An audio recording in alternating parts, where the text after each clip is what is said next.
Okay, welcome home. We have taken you from a dream of home ownership all the way through the process of finding the right home, through the escrow and negotiation process. You got your keys, you've got a mortgage now due, but it's time to settle into your home. In this last video, I just want to remind you about a couple of key factors that gets forgotten a lot due to the excitement of purchasing a home. Now, during escrow, I will remind you and advise you that you're going to need to set up with the utility companies. Some of that transfer does get handled by escrow, but oftentimes that's one of those things that you're going to want to verify for yourself. You're going to need to contact the garbage company. You're going to need to contact the water company, electrical, gas. If there's anything leased on the property, like a propane cylinder or solar, those are important. They have to be transferred as a part of it as well. Now, we often think about those things because this is just part of living in a home. The other things that often get forgotten, however, are very important. I always advise you to take the time to rekey your house. Now, it costs about $200 depending on how many keys, how many locks, and what kind of locks are in place. The seller, though they are probably great people, has lived in this house, and there are likely people that have access to that home through a key. Family members, friends, house sitters, pet sitters. There are likely a lot of keys out there. And for your own protection, you want to make sure that you know exactly who has the keys to your house. So I always recommend you hire a locksmith. Last time I did one for a client, it took them about 45 minutes, cost just shy of $200. They came and rekeyed it, and the buyer got brand new keys, and they knew exactly who had it. The other thing that's important is if there are electronic keypads for door locks, garage door openers, it's so important that you reprogram that to a different lock, different combination. It's very important that, again, you minimize and know who actually has access to your home. I would say also be diligent over the next couple of weeks to months to just keep an eye on who's coming around. Unfortunately, this is a time when predators like to take advantage. And so, again, assuming the best, and it doesn't happen very often, but just err on the side of caution. Lastly, you're going to want to update your banks, your magazine subscriptions, if anybody does magazines anymore, all the different subscriptions, credit card companies, people that you want to contact with. Don't forget to reach out to them and tell them you move, your doctor's offices, etc. Those are all very, very important. Now, the next thing I want you to do is you're going to have that home inspection report, any inspections you did. Like I said, there's going to be a lot of stuff, whether it's a brand new construction home, a 3-year-old, a 30-year-old, or a 100-year-old home. It's going to be a lot of things that they're going to recommend you do, and many of them you did not negotiate for. I always recommend to my buyers that you take that and write a list of all the things. They often are simple things. Like, for example, we see all the time in crawl spaces that the piping hasn't been insulated. I am not a home inspector. I'm not giving you contractual advice, but I will tell you what I do and have done for family members is simply go to the store and buy pool noodles, the little foam ones, cut it long ways, go put that over top of the pipe, and then tape those into place. That satisfies just as well. My home inspector has said the same thing. Those are little things that you can start doing. Maybe your home inspector has mentioned a couple other things that need issues.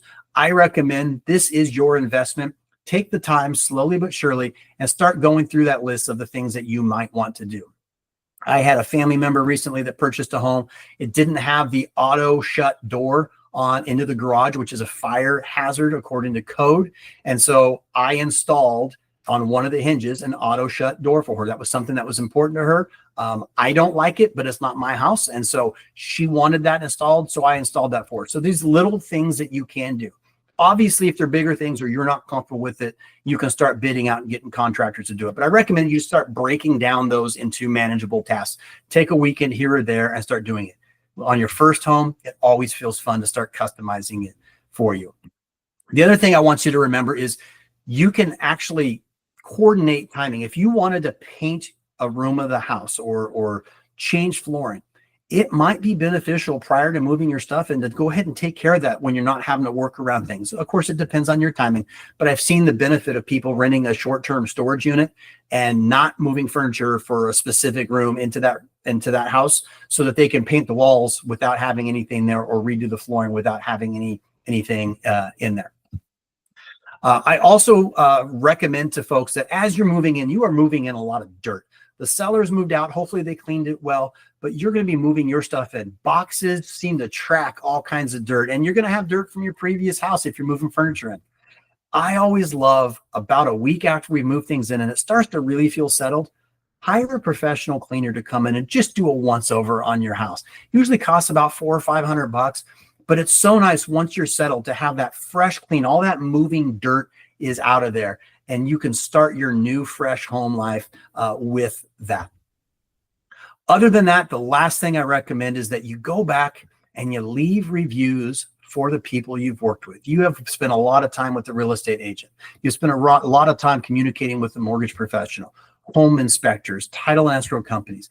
These people, if you have paired up with great ones, which I hope you have worked diligently and hard for you, and they deserve just a little bit of thanks. Yes, I understand they got paid, but reviews are super important. If it's somebody that you enjoyed working with, leave a review for that agent, for that mortgage professional, for the home inspector, for the title company, so that people that are in your position understand that, hey, I really enjoyed working with these people. You can trust them.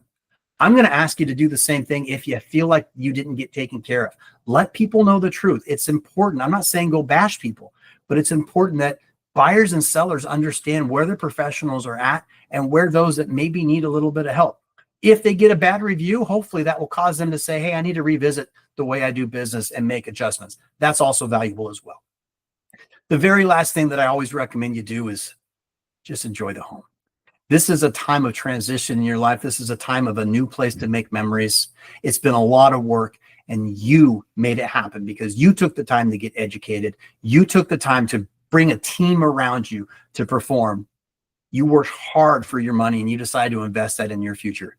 So congratulations on your home. If there's anything that I can do as you're thinking about moving forward in this process, it would be my pleasure and honor to work with you. Even if you're not in my area, we're on YouTube. You can be listening to this from anywhere. If you're not in my area, reach out, shoot me an email, steve@gorgeouspropertysolutions.com.